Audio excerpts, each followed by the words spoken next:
cenazemiz var. Cenazemizi beklettik. Yetişiriz diye. Normalde sabah 6'da biz Antep'te olmamız gerekiyordu. Bu saat olmuş da biz Antep'e varamadık. Ve ikisi cenazemiz şu an gömüldü. Bizsiz gömüldü cenazemiz. Teyze, eşi, oğlu, gelini, kızı, bir de 1 yaşında torunu enkaz altında. Kaç saatte oldu bilmiyorum. 40 saati geçmiştir belki. Hani kimsenin bir müdahale ettiği falan yok. Bilmiyorum, takdir ilahi gerçekten bu da. Ölmüşlerse de hani cenazelerini almak istiyorsun. This bus is crowded with people whose relatives are in Maraş or the surrounding towns, and they are desperate to reach them.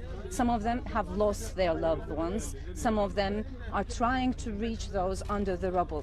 I've spoken to a lady, her name is Gözde, but she didn't want to be seen on camera. She told me her 2 kids are back in Adıyaman, a neighboring town, and she says, I can't even ask them whether they're hungry or not. I'm embarrassed. I'm trying to reach them. And she tells that there's no aid or no rescue or search operations going there in town.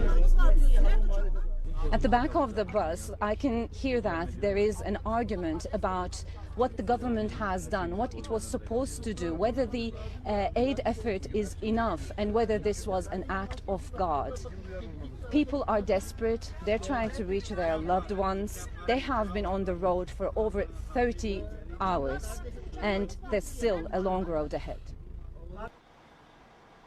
Biz bile yardıma gidiyoruz, yani dozerci olarak, krederci olarak, kepçeci olarak, ama neticede nasıl ulaşalım? Adamlar yerin altında öldüler bile. Böyle yol mu olur?